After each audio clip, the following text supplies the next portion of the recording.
بسم الله الرحمن الرحیم. السلام علیکم زما ګران ملګرو قدردانو.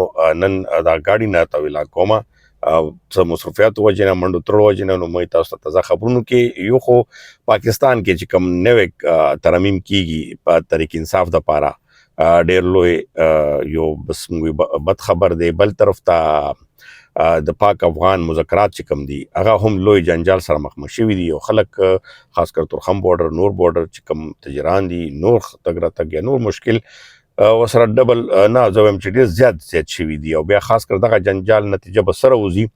په دې باندې خبره کو نن دفتر خارجه ترجمان هم بریفینګ کړی دی هغه صورتحال باندې او چې کوم د افغان طرف نه خبرونه راځي په دې ټول صورتحال باندې به تاسو سره دا نن ویلا کومه. تاسو ویډیو اخیره پرې وګورئ. خاص کر د طریق انصاف په حواله سره خبرونه دي هغه تاسو سره شیر کومه.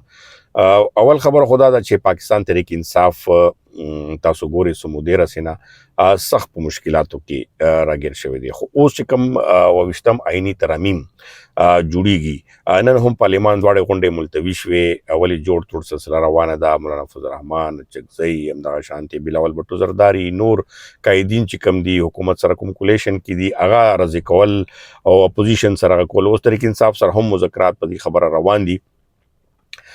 خو دغه ترمیم کې که نور سیزونه ډیر دي خو اصل سیز چې کوم دی هغه د عاصم منیر جنرال چې کوم دی د آرمی چیف فیلډ مارشل چاته نوې عہده چې کوم ورکوي نو هغه 15 کاله به وي. نو د سره طریق انصاف په دې باندې زیات پریشانه په دې حواله سره هم دي. دا ماتیر علاقې هم ځته ویلي دي چې دغه آئین ترمیم کې ټول نغټ پوینټ هم دغه دی او په دغه باندې جوړ توړ سلسله روانې دي. خو طریق انصاف ته چې کوم یره ده یاره نه بلکې حقیقت ته چې اوس په پاکستان طریق انصاف یعنی عمران خان یو خو عمران خان خلاصې یا چې کوم دغه دی دا په کې وګرځي. بل طرف ته پاکستان طریق انصاف مشکل ده چې هغه مخته لاړ شي یا هغه خپل چې کوم تحریک دی په کې کامیاب شو. اوس پورې ناکام دی ولې چې احتجاجونه نشته پریشر ختم شو ارسه ختم شو او تاسو صوبې حالات خپل ګوري.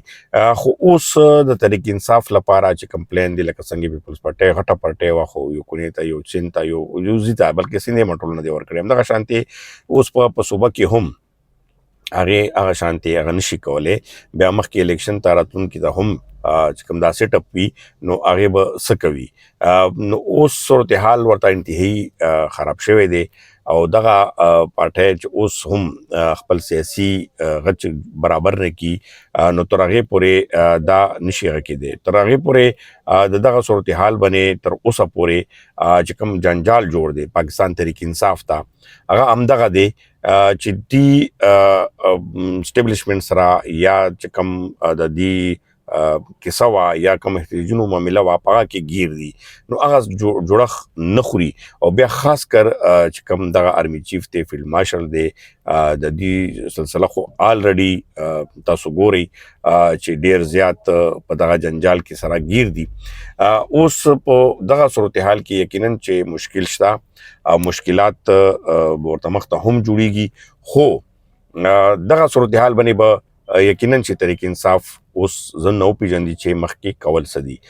بل طرف ته موږ خبره کوو د پاک افغان مذاکرات هغه استنبول کې روان دي تحال روان دي چې کوم قطر یا ترک ته هغه خپل کوششونه روان کړي دي چې دغه مذاکرات کامیاب شي. خو لا تر اوسه پورې په خبره باندې چې کوم د ترخګرې خبره ده په هغه حواله سره ټي ټي پی په حواله سره هغه معاملہ خخه ده او دلته کې دا غواړي چې پاکستان نه غواړي چې دا معاملہ حل شي. خپل طرف ته افغان طرف نه هم دا خبره کیږي. اوس اصل کیسه بل طرف ته ځي لکه دا کم انټرنیشنل یا د امریکا کم پالیسیز دي هغه هم کم خبرونه چلیږي یا کم ویمرز دي د کوم څه داسې درو خبرې نشته.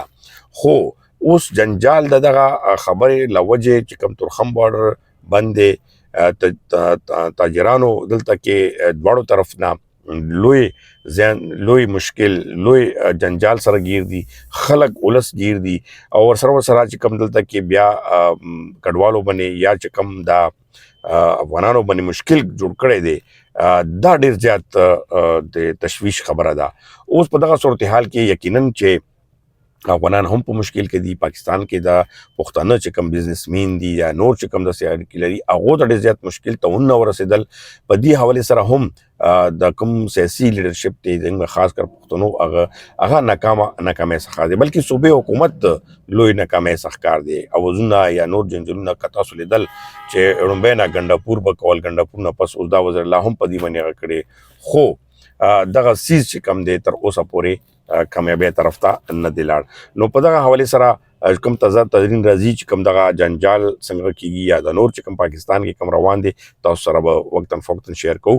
او تاسو نخواست هم دا دی چې زما ویډیو یا د یوټیوب چې کوم دی دا سپورټ کوي. مننه، خوشحاله آباد اوسئ.